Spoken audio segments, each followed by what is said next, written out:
el Caspio asaltaba barcos, tomaba botines, era un personaje, o sea, era un... Y luego, otra cosa que muy poca gente sabe, los bolcheviques tenían a su cargo militantes, tanto hombres como mujeres, muy bien agraciados, bellos, que seducían ricos para sacarles dinero, a cambio de sexo. Sí, o sea, quiero decir que ahora en el siglo, o sea, en el siglo XXI no sé qué medios habría que hacer, pero lo que está claro es verdad que lo que ha dicho el camarada paraguayo, la revolución agota no solo las energías físicas, sino también incluso el patrimonio. Entonces, para poder hacer la revolución tienes que tener un patrimonio y tienes que acrecentarlo, porque sin dinero no hay revolución. Y la cuestión es, ¿de dónde lo consigues? De donde se pueda, de donde se pueda. De cuotas de militantes no se consigue solo, y con Patreon tampoco. O sea, hay que auspiciar, sí, pero hay que saber cómo y para qué. Hay que tener en cuenta que Lenin llegó a Finlandia en un tren precintado por los alemanes, y los alemanes le mandaron porque dijeron, bueno, este tío que vaya allí, como los rusos son enemigo bélico, pues que lo desestabilice y así ganamos la guerra. Y de hecho, claro, y por eso la paz de Preslitos parecía que cedieron mucho los bolcheviques, porque momentáneamente en 1918 Rusia perdió los estados bálticos, Bielorrusia y Ucrania, pero Bielorrusia y Ucrania fueron recuperados enseguida. Con el pacto Molotov-Ribbentrop, Stalin recuperó los territorios perdidos de Bielorrusia y tal, y luego los estados bálticos de Estonia, Letonia y Lituania también se consiguieron. Y Stalin incluso invadió Finlandia para recuperar Finlandia, que antes era territorio del Imperio Ruso, para la URSS. Polonia quedó en la órbita soviética, y Polonia fue una colonia del Imperio de los Zares. Si se le hubieran dejado, hubiera recuperado Alaska también. O sea, cuidado, la revolución también es avanzar sin límites. Era un poco Alejandro Magno, ¿no? Vamos a ir hasta Asia, hasta que chocamos con los elefantes. Era eso. O sea que sí, en la revolución, en la vanguardia tienen que estar los mejores de los mejores. Y los talleres de formación y los tienen que formar a los mejores de los mejores, tienen que tener esa responsabilidad, porque ya nos repetimos, pero es así. El Estado de la Revolución es una obra fundamental para también ver eso. Lenin tenía que superar a los teóricos burgueses sobre el Estado para poder ganarles. Luego Stalin también tenía que superar a los teóricos burgueses. Nosotros tenemos que superar a los teóricos burgueses del Estado. Tenemos que superar a los teóricos burgueses de la política que están en las facultades. Tenemos que ser mejores economistas que los que aparecen en televisión. Que también la televisión no nos abre un espacio. Cuando hay un debate de economía en un programa de televisión, de izquierdas a quien ponen, a un keynesiano, de derechas a quien ponen, a Milei. Entonces, ¿qué ocurre? Nunca van a poner un marxista de verdad. Y si ponen a un marxista, ponen a uno que sí, una presa fácil para el hombre este del pelo con forma de gato acostado, el Milei. Entonces, hay que poner a otra gente y hay que forzarles a ello. Yo tengo una obsesión. A mí me encantaría, lo digo porque en Brasil hay muchos youtubers marxistas de muy alto nivel. Yo los he visto, además el portugués es muy fácil de entender, y son gente muy formada. Cuánta gente está cayendo, qué está haciendo el gobierno para evitarlo. Tienen vídeos muy interesantes sobre el desarrollo científico en China, sobre cómo funcionan las universidades, sobre cómo es la vida en China, cómo consumen los jóvenes, tienen encuestas, etcétera. Ese tipo de cosas en las que hay el cine, que lo sigue siendo, pero claro, ahora no tanto las salas de cine, sino las películas en Netflix, que reproducen la ideología liberal y progre, además, la radio, la internet y las redes móviles. A través de WhatsApp, mandándole a una persona o vídeos sobre historia, o vídeos sobre ciencia, o vídeos incluso sobre derecho del trabajo, sobre cuestiones sindicales, sobre cuestiones de cómo un obrero puede defender sus derechos ante una empresa, qué es un convenio colectivo, qué hacer y qué no hacer cuando te vayan a aplicar un despido improcedente. Esas cosas también hay que explicarlas a la gente y hay que hacerles llegar ese contenido. Y los mejores de los mejores también en una vanguardia también tienen que ser aquellos que sepan sobre derecho laboral, sobre temas sindicales.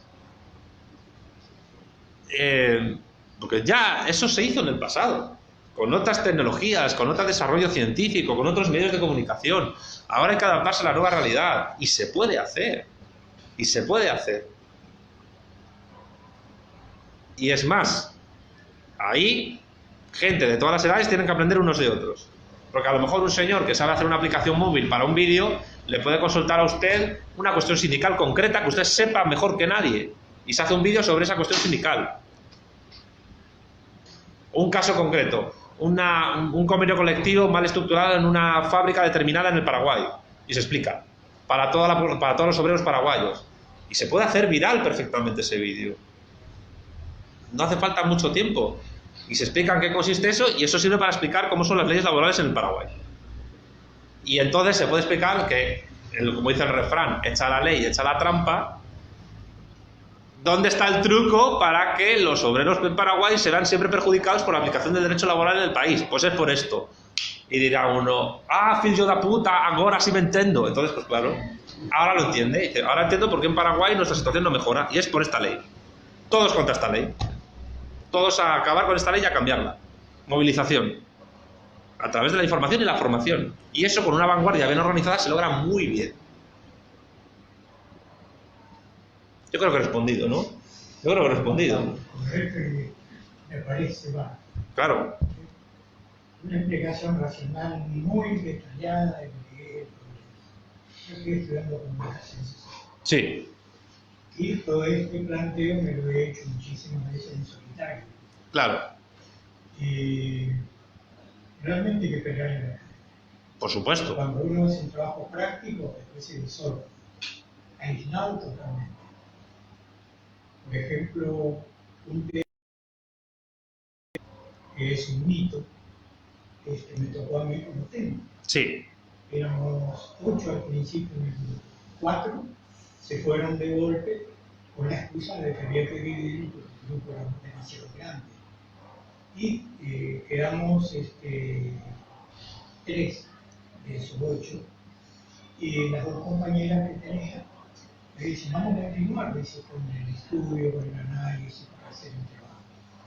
Hasta el informe de la carrera. Bueno, ahora, cuando vio el enfoque que tenía, que me largaba contra el Banco del Vaticano, ya no les gustó mucho y entonces dijeron, nosotros hacemos Claro. el informe, el resto de la investigación, si querés hacerlo, hacemos. Claro. Bueno, por supuesto que a la cátedra no le gustó mucho. Las conclusiones que llegué, que era una gran mentira, no le gustó a nadie. Pero con todo eso saqué un 8. No me pudieron dar el gusto de decirme, bueno, sí, tenía razón. Bueno, hasta que eso fue en el 2017. Sí. ¿Y en qué le digo? Me dicen la explicación de la crisis y de la inflación. Y sí, le digo, que hagamos un pasito más. Dele cabida a los alumnos para que opinen, para que no se ciñan estrictamente a lo que ustedes enseñan. Está muy bien su libro, pero a la larga eso le va a restar mérito.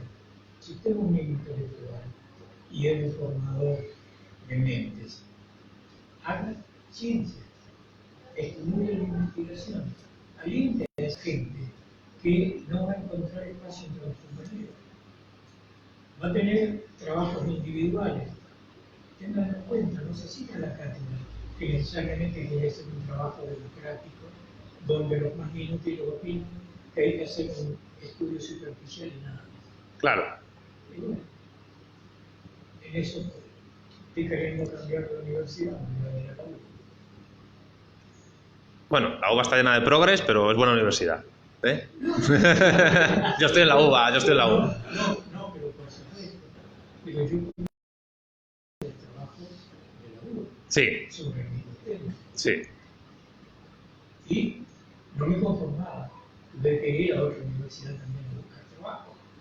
Busqué en antropología, en Córdoba, y empecé a investigar. Y todo una especialización. Claro. Y con 4 meses que estoy acá, no me sirve. Esto fue un año. Abandonar la universidad, el costo sí es grande, pero a nivel marxista, yo comprendí y lo entiendo. Y digo, si realmente el premio Nobel que le dieron fue un premio político,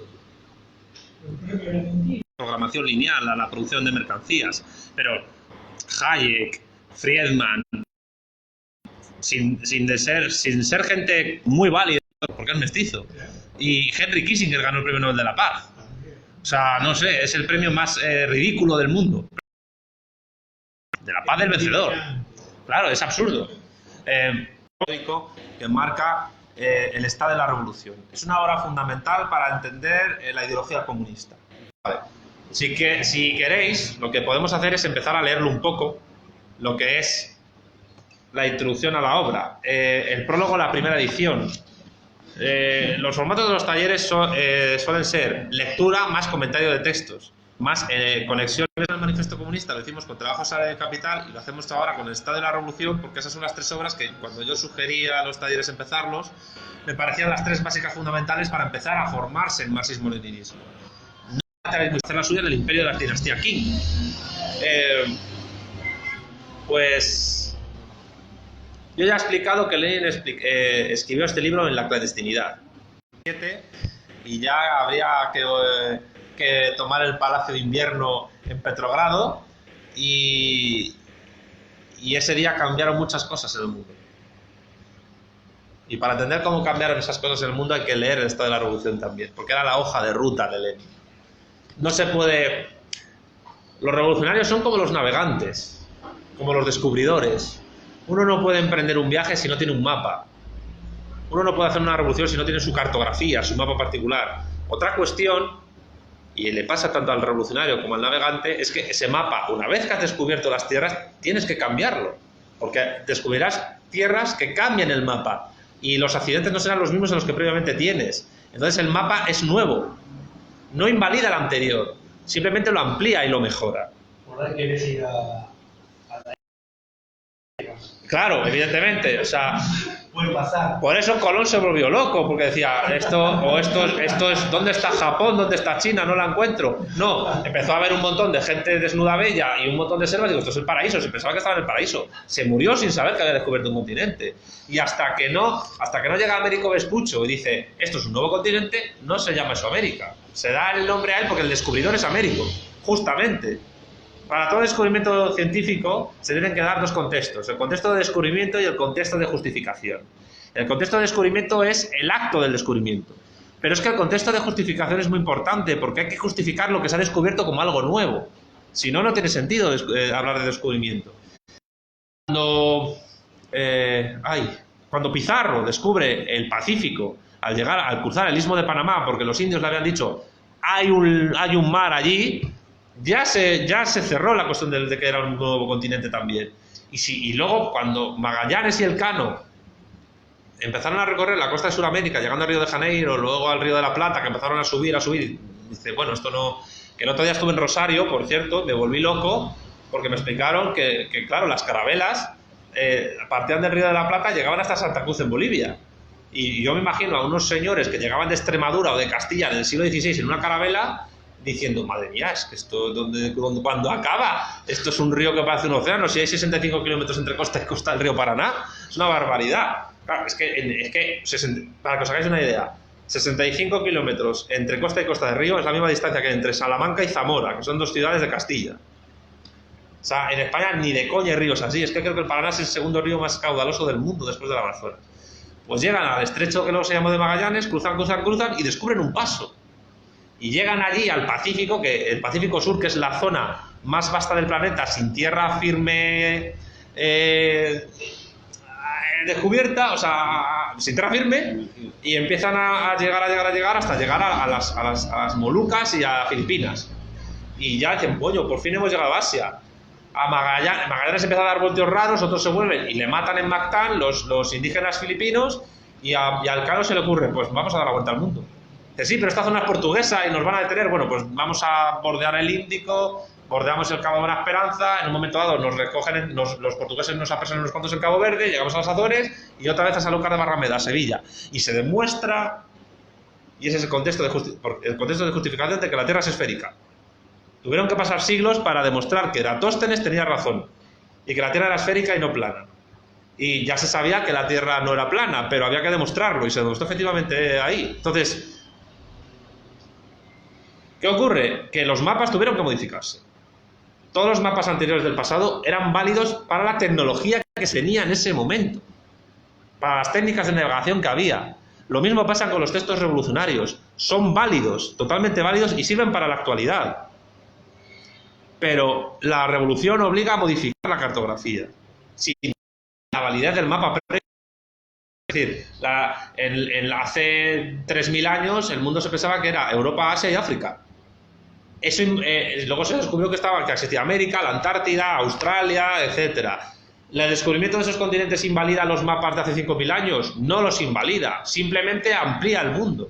¿El revolucionario qué hace? Lo mismo que el navegante y que el descubridor, amplía el mundo. O sea, entre Magallanes, Elcano y Lenin hay una conexión. Eso es lo que quiero decir. Esto es una cosa muy poética que acabo de decir. Pero bueno, fijémonos en una cosa importante, cómo la cuestión de la conjunción copulativa y del título El Estado de la Revolución amplía su sentido cuando Lenin redacta lo que sería el subtítulo de la obra. El subtítulo de la obra es muy importante: La doctrina marxista del Estado y las tareas del proletariado en la Revolución. Repito, la doctrina marxista del Estado y las tareas del proletariado en la Revolución. El marxismo tiene una teoría del Estado. Aquel que la niegue está mintiendo. Podrá criticarse o podrá afirmarse, pero la tiene. Y la tiene no solo con esta obra, sino la tiene anteriormente. Lo que pasa es que en esta obra se dedica expresamente a ello. Y repito, se dedica expresamente a ello el Lenin contra Kautsky y contra Bernstein, contra el revisionismo alemán, que lleva luego a la socialdemocracia. Esta obra es una obra de ruptura con la socialdemocracia. Eso también. Vamos a leer lo que es, creo que dará tiempo hoy, por lo menos, el prólogo a la primera edición y el prólogo a la segunda edición, que son 2 líneas, como acaba de ver Joel. En el prólogo a la primera edición dice Lenin: la cuestión del Estado adquiere actualmente una importancia singular, tanto en el aspecto teórico como en el aspecto político-práctico. La guerra imperialista ha acelerado y ha agudizado extraordinariamente el proceso de transformación del capitalismo monopolista en capitalismo monopolista de Estado. La opresión monstruosa de las masas trabajadoras por el Estado, que se va fundiendo cada vez más estrechamente con las asociaciones omnipotentes de los capitalistas, cobra proporciones cada vez más monstruosas. Los países adelantados se convierten, y al decir esto nos referimos a su retaguardia, en presidios militares para los obreros. Fijémonos que aquí está la dialéctica de estados y de imperios, y además es un párrafo que se conecta con su obra anterior del año pasado y los razonamientos que en ella se dan, que repito es el imperialismo, fase superior del capitalismo. Continúa Lenin: los inauditos horrores y calamidades de esta guerra interminable, y llevaban 3 años, y no vivió la Segunda Guerra Mundial. La llamaron la Gran Guerra, en fin, porque era 1914 y eran incapaces de ver lo que pasó después. Pero cuidado, que la Primera Guerra Mundial fue una guerra devastadora, tremenda, terrible. Fue la primera vez que se utilizaron tanques, fue la primera vez que se utilizaron armas químicas en el campo de batalla. El término psicológico fue más destructivo en la Primera Guerra Mundial que en la Segunda. La Primera Guerra Mundial fue la peor guerra del siglo XX, del siglo XIX, y se encontramos con la guerra del siglo XX y no estamos preparados para eso.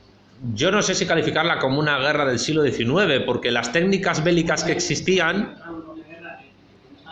Claro, pero fijaros las consecuencias que tuvo la Primera Guerra Mundial.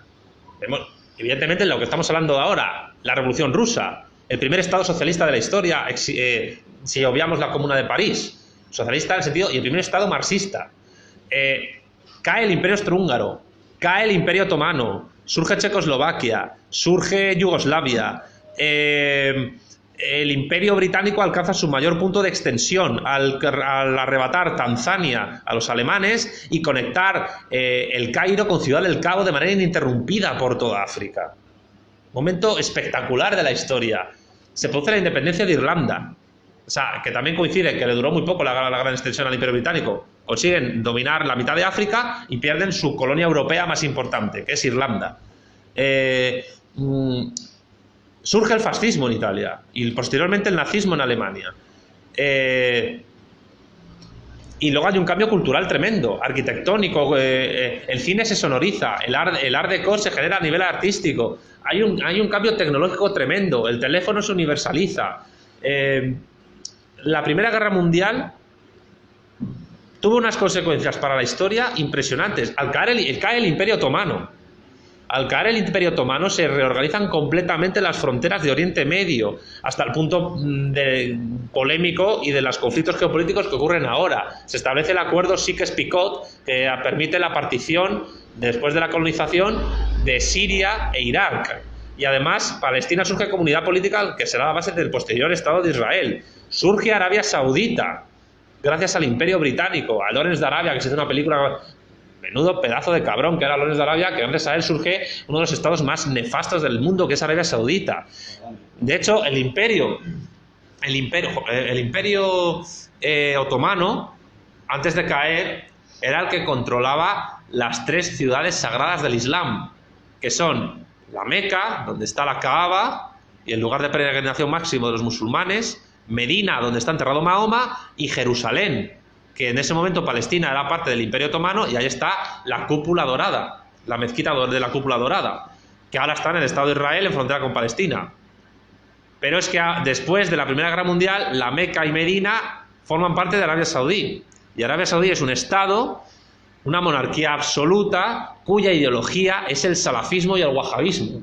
Es una versión rigorista fundamentalista del Islam sunita que, en su vertiente más extrema, deriva al yihadismo. Y quien controla las ciudades sagradas del Islam, controla la rama del Islam mayoritaria. Esto es geopolítica pura y dura. Las religiones no flotan en el aire.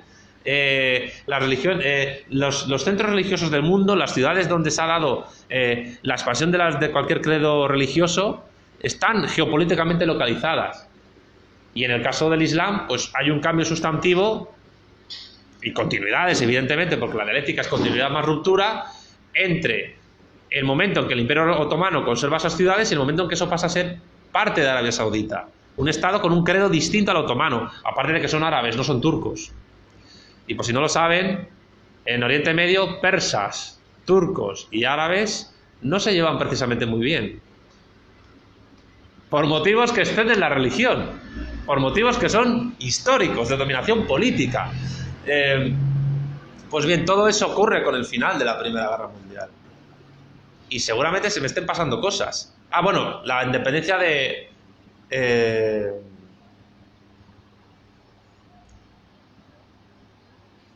Espera, se me ha olvidado el nombre. Bueno, ya me acordaré en otro momento. Sigamos con el prólogo. Los inauditos horrores y calamidades de esta guerra interminable hacen insoportable la situación de las masas, aumentando su indignación. Va fermentando a todas luces la revolución proletaria internacional. La cuestión de la actitud de esta hacia el Estado adquiere una importancia práctica. Lenin creía fervientemente que se iba a producir una revolución internacional mundial, proletaria, después de la Primera Guerra Mundial, debido a las condiciones que estaba dando aquello. Cuando no se produce esa revolución mundial, y prácticamente solo quedan la República de Tanutubá, Mongolia y la URSS como estados socialistas aislados, es cuando tienen que cambiar la estrategia. Y es cuando se produce el debate, y es otro cisma, entre Trotsky y Stalin sobre el qué hacer. Trotsky sigue hablando de revolución permanente. El término revolución permanente surge en textos de Marx y Engels anteriores, pero Stalin traduce la palabra permanente, puede significar 2 cosas. En Stalin permanente significa estable. En Trotsky significa permanente, constante. Lo que niega Stalin a Trotsky es que la revolución tenga que ser constante a escala universal y de expansión. Stalin es cuando propone el socialismo en un solo país. El socialismo en un solo país no es la negación de la extensión universal de la revolución. Es decir, estamos solos, estamos aislados, primero vamos a fortalecernos nosotros porque estamos rodeados de enemigos y además nos han invadido durante la guerra civil rusa, nos han invadido diversas potencias y los hemos expulsado. Vamos a convertirnos en una gran superpotencia socialista y a partir de ahí vamos a tratar de ayudar al proletariado de otras naciones. Y de hecho fue eso lo que ocurrió. Y con la Gran Guerra Patriótica en medio, es decir, con la Segunda Guerra Mundial, la invasión de la Wehrmacht, 27 millones de soviéticos muertos y la URSS venciendo y poniendo la bandera roja en el Reichstag en Berlín, en 1945. Se podría decir incluso que esos acontecimientos niegan la creencia de Lenin de la Revolución Proletaria Internacional. No porque Lenin se equivocara en ese momento, se equivocó porque los hechos demostraron que se equivocó, sino porque era una creencia común a todos los revolucionarios de aquel momento. Lo cual no niega la audacia de Lenin a la hora de dirigir la revolución y tomar el poder en Rusia. Sigamos. Los elementos de oportunismo acumulados durante décadas de desarrollo relativamente pacífico crearon la corriente de socialchauvinismo imperante en los partidos socialistas oficiales del mundo entero. Ya hemos hablado de qué supuso eso: apoyar los presupuestos de intervención de los estados en la Primera Guerra Mundial. Esta corriente, Plejánov, por cierto, maestro de Lenin e introductor tanto de Hegel como de Marx en Rusia, un hombre fundamental para entender a Lenin, aunque luego se rebeló contra él, porque el discípulo puede volverse contra el maestro, y el maestro se puede equivocar. Potresov, Breskovskaya, Rubanovich, y luego, bajo una forma levemente velada, los señores Tsereteli, Chernov y compañía, en Rusia, Scheidemann, Legien, David y otros en Alemania, Renaudel, Guest, Van der Velde en Francia y en Bélgica, Hinman y los Fabianos en Inglaterra, etc. Socialismo de palabra y chauvinismo de hecho. Por cierto, el socialchauvinismo después con la Comintern se convirtió en socialfascismo. El socialfascismo, según la doctrina de la Comintern, antes de 1933 era socialismo de palabra, fascismo de hecho. Y fue un término para describir despectivamente a la socialdemocracia, que era además la que había dado la mayor cantera de fascistas en Italia, junto con los excombatientes y los nacionalistas, y también en Alemania. Los Freikorps, recordemos que se aliaron con Ebert para reprimir a los espartaquistas. El fascismo, en el fondo, yo insisto siempre en esta frase, en el fondo no es más que una socialdemocracia de derechas, con la diferencia de que, ¿qué tienen en común la socialdemocracia y el fascismo? El modelo keynesiano de armonía de clases y el estado del bienestar. ¿Qué tienen de diferencia? Que el fascismo niega la democracia y la socialdemocracia necesita la democracia para existir. Aparte de otras que se dieron después, evidentemente. Y esto no niega el enfrentamiento entre unos y otros, como el asesinato de Matteotti en Italia ejemplificó. Pero no olvidemos que Mussolini fue socialdemócrata y no es anecdótico que lo fuera. Y no hay más que leerse los primeros los puntos del primer programa del Partido Nacional Fascista en Italia para ver la conexión que todavía tenían con la socialdemocracia anterior. Y en Roma, cuando se organizó el fase de combate, había muchos socialdemócratas allí. Y de Stalin siempre decía que no se podrá hacer la revolución mientras no se expulse a la socialdemocracia como ideología del movimiento obrero y del movimiento sindical. ¿Por qué? Porque la socialdemocracia, que no es más que un reformismo y un revisionismo de mejora salarial, mejora de las condiciones laborales, mejora de los convenios colectivos, no dejan de ser referentes socialdemócratas. Y el fin del marxista no es solo defender la acción sindical, sino llegar a una sociedad en la que el sindicato ya no sea necesario en su existencia. Sin embargo, el socialdemócrata necesita el sindicato, porque también es correa de transmisión de su ideología partidaria. Sigamos. Se distingue por la adaptación, habla del socialchauvinismo vil y lacayuna de los jefes del socialismo, no solo a los intereses de su burguesía nacional, sino precisamente a los intereses de su Estado, pues la mayoría de y pone su burguesía nacional, entre comillas, y su Estado, entre comillas, pues la mayoría, decía, de las llamadas grandes potencias, hace ya largo tiempo, que explotan y esclavizan a muchas nacionalidades pequeñas y débiles. Y la guerra imperialista es precisamente una guerra por la partición y el reparto de esta clase de botín. La lucha por arrancar a las masas trabajadoras de la influencia de la burguesía en general y de la burguesía imperialista en particular es imposible sin una lucha contra los prejuicios oportunistas relativos al Estado, entre comillas Estado aquí Lenin. Comenzamos, ya va a describir Lenin un poco aquí, la estructura de la obra. Comenzamos examinando la doctrina de Marx y Engels sobre el Estado, que esto viene a colación con la definición de lo que es el Estado, aunque yo ya he dado ya una, que en el fondo conecta con lo que vamos a ver en esta obra. Deteniéndonos de manera especialmente minuciosa en los aspectos de esta doctrina olvidados o tergiversados de un modo oportunista. Luego analizaremos especialmente la posición del principal representante de estas tergiversaciones, Carlos Kautsky, el líder más conocido de la Segunda Internacional, 1889-1814, que tan lamentable bancarrota ha sufrido durante la guerra actual. La Segunda Internacional fue la que apoyó la votación de los presupuestos de guerra. Esa Segunda Internacional como tal deja de existir, pero después se renueva y acaba siendo lo que hoy se conoce como Internacional Socialista, donde está el PSOE en España y de Argentina creo que está la Unión Cívico Radical, sí, porque bueno, Alfonsín era el Felipe González argentino. Alfonsín era el Adolfo Suárez y el Felipe González argentino a la vez, pero bueno, no soy argentino, no voy a profundizar más en esta cuestión, ¿no? Finalmente haremos el balance fundamental de la experiencia de la Revolución Rusa de 1905 y sobre todo de la de 1917. Se está refiriendo a la de febrero. Recordemos que la de octubre todavía no se había producido.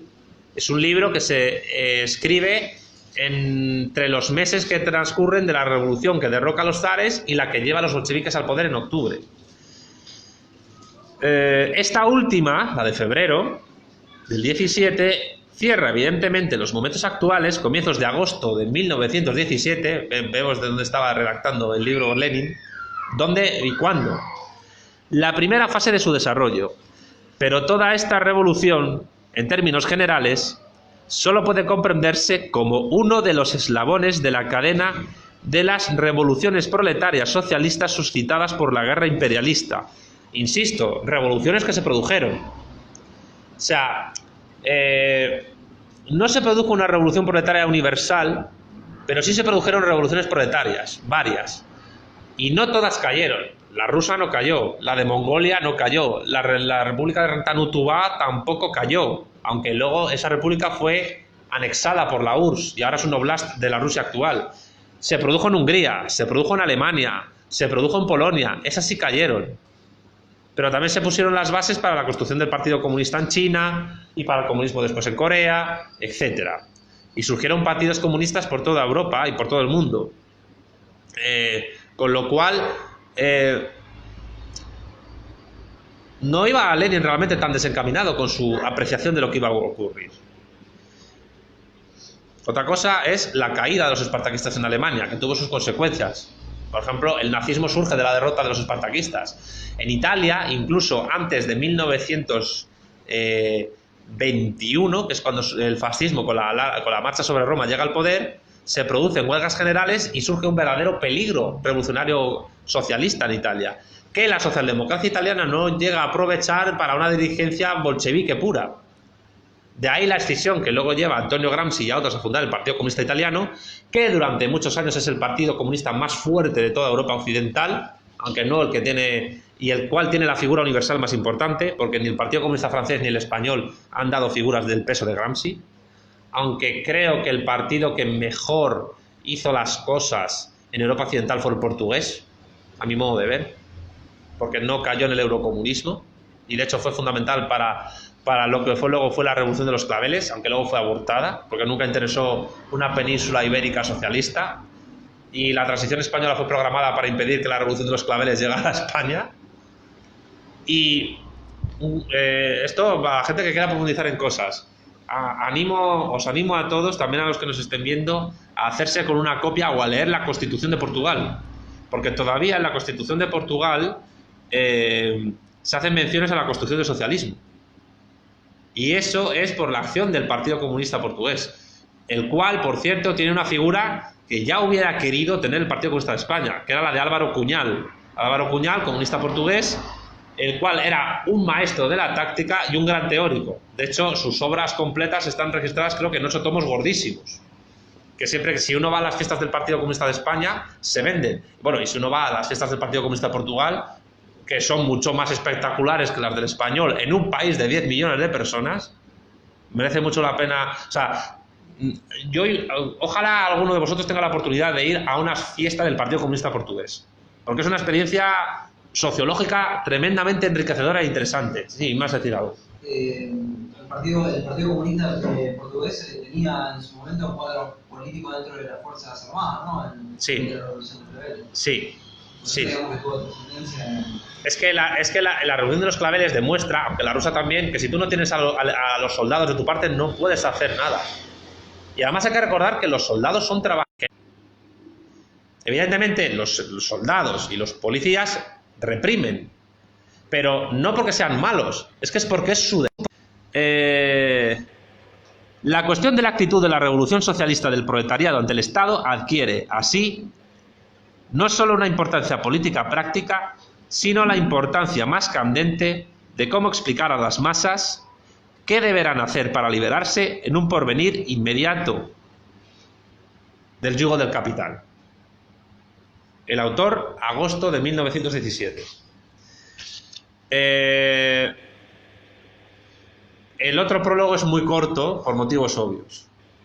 Al proletariado y al campesinado en una guerra civil contra los zaristas, contra sus aliados burgueses y contra una invasión extranjera multinacional con Corea del Norte.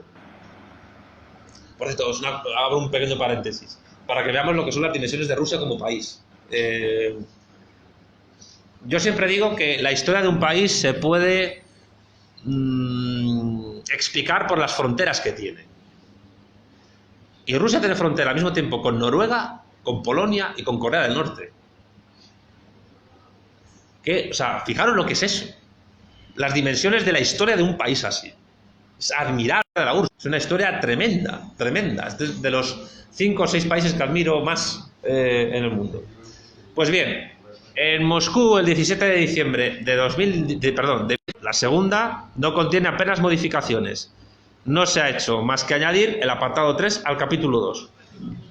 Y no tengo más tiempo para escribir más cosas porque estoy en plena revolución.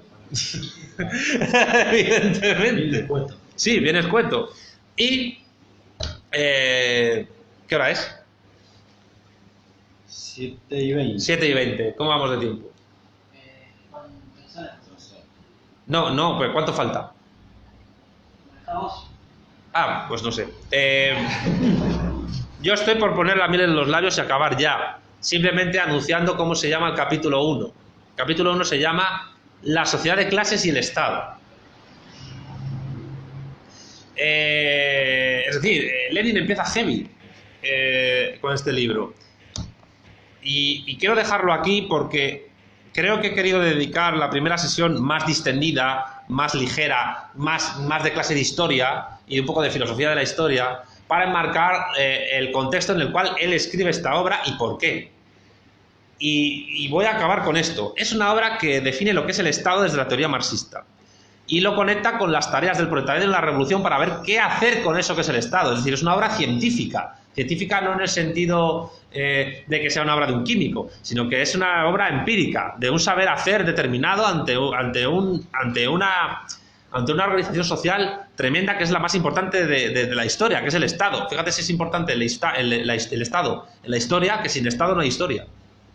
Hay prehistoria. La sociedad política tiene historia, pero la sociedad política preestatal todavía no hay guerra. Y Engels decía que la guerra y la violencia son la partera de la historia. O sea, no descartemos que en este siglo XXI se produzcan guerras y sin guerras no habrá grandes revoluciones. Olvidemos que pueda haber una revolución proletaria sin un contexto bélico. Por eso también a la burguesía le interesa fomentar el rollo de que es imposible la guerra entre democracias. Pero bueno, la historia también ha desmentido eso un poco, ¿no? Porque en la Primera Guerra Mundial se enfrentaban democracias entre sí. Ellos te dirán, no eran verdaderas democracias. Y yo, ¿por qué? No, porque no había voto femenino. Yo, bueno, perdón. A ver si te crees tú que si la OTAN la dirige una mujer, esa mujer no va a bombardear países. O un homosexual, ¿no? Ahora resulta que la OTAN sale gay friendly y salen con la bandera arcoiris o el hipócrita Justin Trudeau, el presidente de Canadá, que es el tío, a mí me produce ese hombre una repulsión tremenda verle, porque me parece el tío más hipócrita que puede haber, ¿no? Yo soy eco-friendly, gay-friendly, hemos cambiado el himno de Canadá para que tenga lenguaje inclusivo, pero luego tú bien que tienes a los indios de Atahuapiscat matándose entre sí y suicidándose en condiciones de total miseria en la bahía de Hudson, creo que es. O sea, ¿qué me estás contando, Justin Trudeau? que eres miembro de la OTAN, que estás en la Commonwealth, que estás en el Telecan, que eres el mayor aliado de Estados Unidos. Canadá es el mayor aliado de Estados Unidos. Es un país tremendamente importante para la geopolítica y el orden internacional. Tiene mucho mérito ser comunista y canadiense. Y solo bueno, o sea, saludos a los canadienses que nos vean, que yo conozco a alguno. Pero el tema es que esta obra, en resumen, sirve para marcar un punto de inflexión en la historia, no ya solo de Rusia, no ya solo de la literatura sobre la teoría del Estado, sino de la historia de la evolución del marxismo. El marxismo también tiene sus saltos cuantitativos y doctrina. Al afirmar que no está cerrada, puede llevarte a negar la metodología que en su momento aplicaron Marx, Engels y Lenin y Stalin y otros para estudiar la historia y su realidad política. Y de ahí que digan, no, eso que escribía sobre la autodeterminación vale para 1914, pero no para ahora. Y yo, sí, pero ahí está. Y te niega. El marxismo es un método. Y lo dicen todos ellos. Marx, Engels, Lenin, Stalin, Rosa Luxemburgo, etc. Es una metodología de transformación social.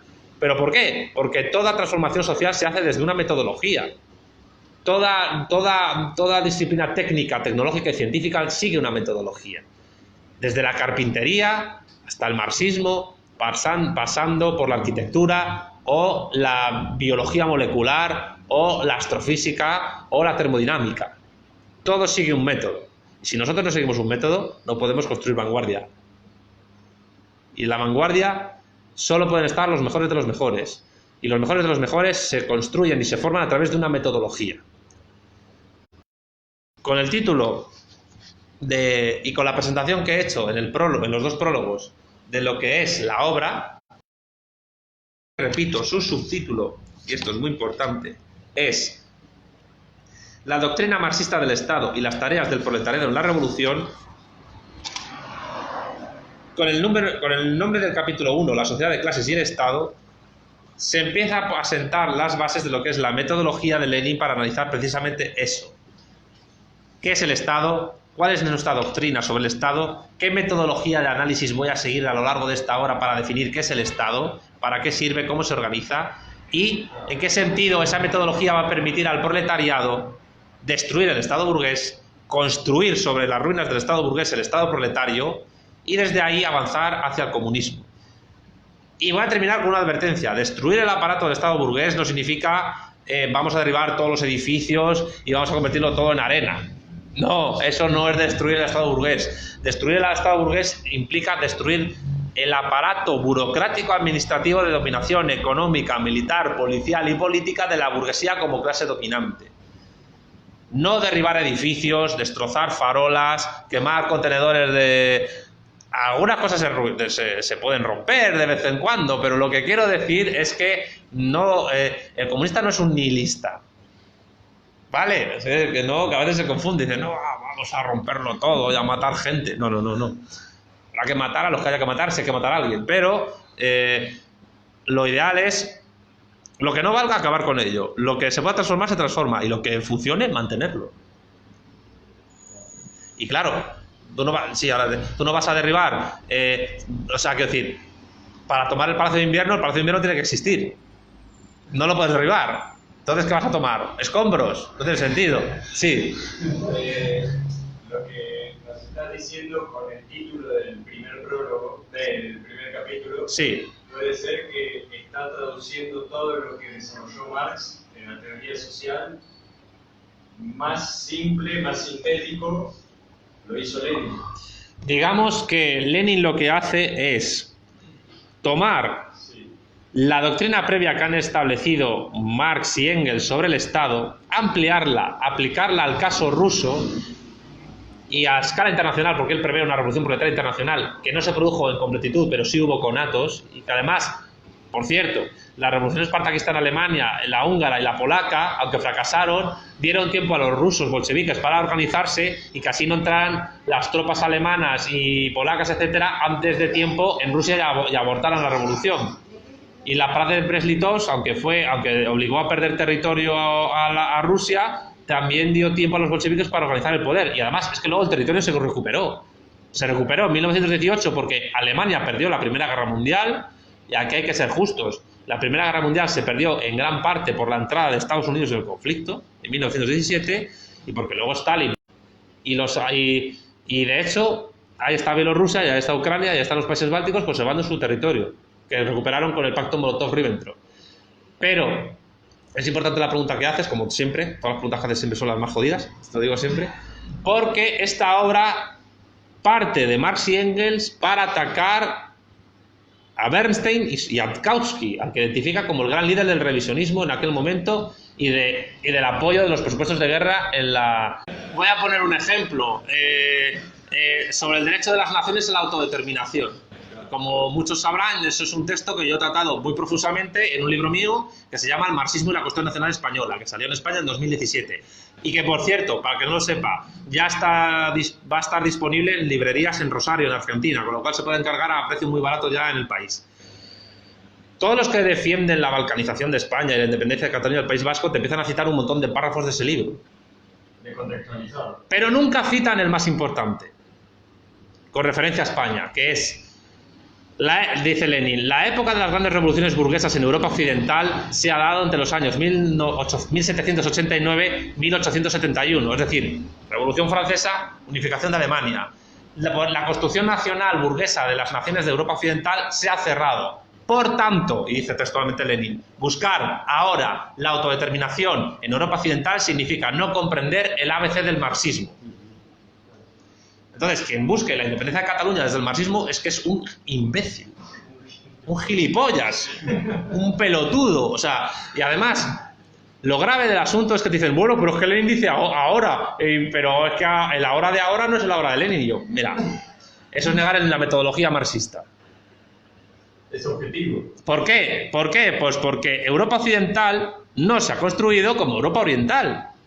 Europa Occidental y España tuvo 4 revoluciones burguesas, desde la Guerra de Independencia contra la invasión de Napoleón hasta la Vicalvarada en 1854. Y luego tuvo 3 más. La revolución que se llamó el Sexenio Revolucionario, que es de 1868 hasta la Restauración y la Primera República. Luego el Trienio Bolchevique en 1917 y luego la Segunda República y la Guerra Civil. Esas 2 revoluciones últimas no las cuentan Marx y Engels porque no las vivieron y porque en ellas ya hay un componente obrero muy fuerte. Si bien es verdad que en la gloriosa, como en el Trienio Bolchevique, de contexto anarquista, porque el anarquismo fue muy fuerte en España durante la segunda mitad del 19 y el primer tercio del 20. Pero es que Europa Oriental eran imperios multiétnicos y multireligiosos donde no se habían producido revoluciones burguesas nunca. La única revolución burguesa que se produjo en Europa Oriental fue en Polonia en el año 1791. ¿Pero qué ocurre con esa revolución polaca? Porque Polonia, hay gente que no lo sabe, pero durante el siglo XV al siglo XVIII fue un imperio inmenso que abarcaba prácticamente toda Europa Oriental. Y de hecho los polacos fueron el único imperio que llegó a conquistar Moscú. Que eso provocó una época que se llamaron los años oscuros en Rusia, donde prácticamente estuvieron a punto de convertirse en católicos. Al final, porque los polacos fueron expulsados y siguieron ortodoxos. Los soldados polacos, además, llevaban un traje muy bonito porque llevaban como unas alas como de cisne detrás en la armadura. Pues bien, ¿qué es lo que abortó la revolución burguesa en Polonia? La dialéctica de clases, de estados y de imperios. La dialéctica de clases porque la burguesía polaca fue derrotada por la aristocracia polaca, la nobleza polaca, que prefirió vender el país a imperios extranjeros antes que dejarse conquistar por los burgueses. ¿Cómo? Perdón, repetilo. Quiero decir que la revolución burguesa en Polonia es derrotada por la aristocracia que permite que Prusia, Austria y Rusia se repartan Polonia y prácticamente la hagan desaparecer del mapa hasta 1919. Que es cuando Polonia vuelve a aparecer en los mapas. Es decir, es algo muy característico de la cuestión de que han preferido. caso polaco es la nobleza la que no permite que la burguesía haga la revolución nacional en Polonia. Y cede la nobleza. Y la nobleza polaca, que siempre había controlado el país a través de pues, una serie como de poderes extraños, asamblearios y tal, la República de las Naciones, Polonia, Lituania, etcétera, la que vende Polonia a los poderes extranjeros. Los aristócratas venden Polonia y la destruyen. Sí, Para no ceder el poder a los burgueses. a los burgueses. O sea, digamos que a finales del siglo XVIII el reverso tenebroso de la revolución triunfante burguesa en Francia es la fracasada revolución burguesa en Polonia. Claro, ¿por qué? Porque Francia hace su revolución burguesa y de ahí surge un imperio napoleónico, mientras que Polonia fracasa su revolución burguesa, el Estado polaco desaparece y se la reparte en 3 estados. La destruyeron. Polonia fue destruida. Y de ahí que los polacos sean tanto antialemanes como antirrusos. Y eso explica tanto su antinazismo como su anticomunismo y la fortaleza que tiene su identidad católica. Viene de una riqueza cultural anterior. Viene de una historia horrorosa. De país que fue un imperio. Está frustrado. Sí. Y con razón. Tú ponte en el punto de vista de un polaco. O sea, pudieron haber conquistado Berlín y Moscú y acabaron devorados por Berlín y Moscú. Y en más de una ocasión. Entonces, es eso. En medio de los tiroteos entre el nazismo y el comunismo también. Sí, claro. Y eso que Polonia tuvo una dictadura de corte fascistoide con Pilsudski y luego fue un país comunista hasta que Lech Walesa, apoyado por la CIA, acabó con el poder comunista allí. Ya es un país europeísta dentro de la Unión Europea, pero con un fuerte partido conservador católico en el poder. ¿Y antiburgués o antiaristócrata? Ahora. Ser antiaristócrata en Polonia no tiene mucho sentido. Y ser antiburgués es un país capitalista, pero muy conservador. O sea, allí lo progre está muy mal visto. Muy mal visto. Claro, que son integristas católicos. Y además muy euroescépticos. Es un producto polaco típico. Totalmente. Al igual que Lech Walesa y otros. Pero vamos, la cuestión es que, y voy a lo de antes, este libro lo escribe Lenin contra la Segunda Internacional. Y lo escribe para demostrarles que están equivocados en lo que respecta a la cuestión del Estado. ¿Yo por qué escribo el marxismo y la cuestión nacional española? Porque me baso en el método de Marx, Engels, Lenin, Stalin y Rosa Luxemburgo para demostrar que los mal llamados marxistas españoles y de otras latitudes con respecto a España, a la nación y al Estado están equivocados. Y por cierto, en mi libro tomo muchas citas de aquí, del Estado de la Revolución, sobre todo en lo que a la forma de organizar el Estado proletario refiere. Porque el Estado proletario no es un Estado débil. Y alianza puede haber con cualquiera siempre y cuando se tenga un beneficio conjunto, pero nunca, o sea... A ver, los Estados sus intereses. Por eso ahora Vietnam firma el TISA y China no. O por eso, por ejemplo, que tuvo Franco con Cuba fue siempre intachable, y cuando Franco murió en el 75, las banderas se ondearon a doble asta en Cuba. Eso no implica que no fueran enemigos políticos, pero claro, luego, como Fidel Castro fue... los padres de Fidel Castro eran de origen gallego. De gallego no de España, sino de la región de Galicia. Y por eso en los años 90 Fidel Castro visitó España y se fue a Galicia a jugar con los abuelos al dominó, con los abuelos gallegos ahí. Bueno, se lo pasó, comió mucho y se lo pasó muy bien. Entonces, ¿qué quiero decirte? Que ahí está la dialéctica o Franco reuniéndose con Nasser, el líder egipcio que pactó con la Unión Soviética para el tema del canal de Suez, etc. Dialéctica de clases de estados y imperios. Pues tienes al tercer Perón tolerando, no me voy a mojar más, el tema de la AAA, y al mismo tiempo mandando a Isabel y a López Rega a Corea del Norte a hablar con los chinos y a llevarse bien a nivel de comercio. Más dialéctica de estados extraña. ¿Cuál fue uno de los principales socios comerciales de la dictadura argentina con Videla? La Unión Soviética. En la geopolítica, las ideológicas no existen. No existen. Siempre hay matices. Siempre hay que hacer lo que hay que hacer para mantener el poder de tu Estado. Exactamente. Y el revolucionario marxista, sin dejar de ser revolucionario marxista, tiene que tener en cuenta eso. Y sí. Bueno, porque sea tampoco, con aquel que te convenga.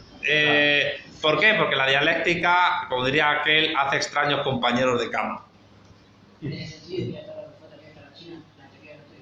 Sí, sí, ellos lo teorizaron. Los chinos aquello que les permita volver a ser ellos el imperio del centro. Por eso cuando Bolsonaro fue a China, dijo, estoy en un país capitalista, pero claro, ¿qué vas a decir? Para que se enfaden. Resulta que Brasil es un socio comercial fundamental para China, para su franja y la ruta. Claro, lo que diga de su boca puede afectar el comercio brasileño. Hombre, pues la diplomacia, pues conviene que no te pases. Y Bolsonaro es anticomunista, pero le conviene llevarse bien con China, porque sin China no hay BRICS.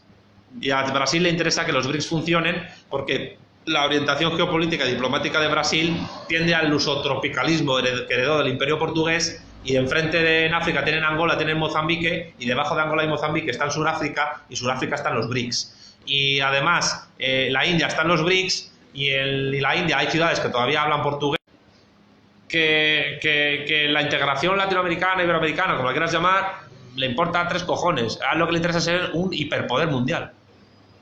Y si la integración regional le viene bien para eso, la hace, y si no, no la hace. De hecho, se puede hacer un paralelismo, si se quiere, de, como dijiste, tal como China quiere ser, digamos, lo que fue el imperio del centro. Sí. Brasil también aspiraría a ser lo que fue en su momento un imperio. A ver, es que hay que tener en cuenta con la saudade de todo el día. Pues, entonces ahí surge el imperio de Brasil. En ese sentido, y eso es lo que conservó la unidad de Brasil. Intentaron fracturarla muchas veces, porque incluso sí, lo intentaron. El mismo que estamos viviendo con la unidad entendiana, mucho después por la independencia de Río Grande del Sur, que no. Claro, pero fue en su momento como, digamos, fue una revolución liberal, digamos, dentro de lo que fue. También fueron revoluciones liberales las de Bolívar y San Martín. Lo que pasa es que en Brasil fue menos sangriento y no se balcanizó el territorio porque se impidieron precisamente esas rupturas. Pero es que llegó un punto, esto lo sabe muy poca gente, que hasta Simón Bolívar le ofreció, mediante un emisario, a Fernando VII llegar a América y establecerse como rey. Y el tío, como era imbécil, se negó. O sea, Fernando VII es uno de los personajes más subnormales de la historia de la humanidad. Claro, de hecho le llamaban el rey felón en España, porque es el tío más nefasto, uno de los personajes más nefastos de la historia de España.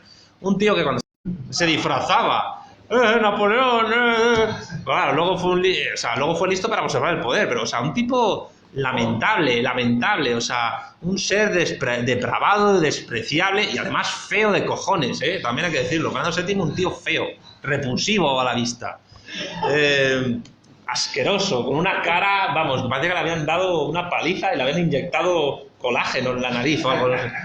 Terrible, Fernando VII. Pero bueno, No sé ni qué tenía que decir. la campaña financiera. Seguimos con la venta de almanaques y los libros por la campaña financiera de Vanguardia. Tenemos distribuidor ahora en Misiones también. Voy a hacer de azafata. Bueno, tenemos distribuidora en Misiones también ahora de todo el material, los libros de Editorial Rodina, calendarios, etcétera, etcétera. Estamos a la venta. Bueno, gracias.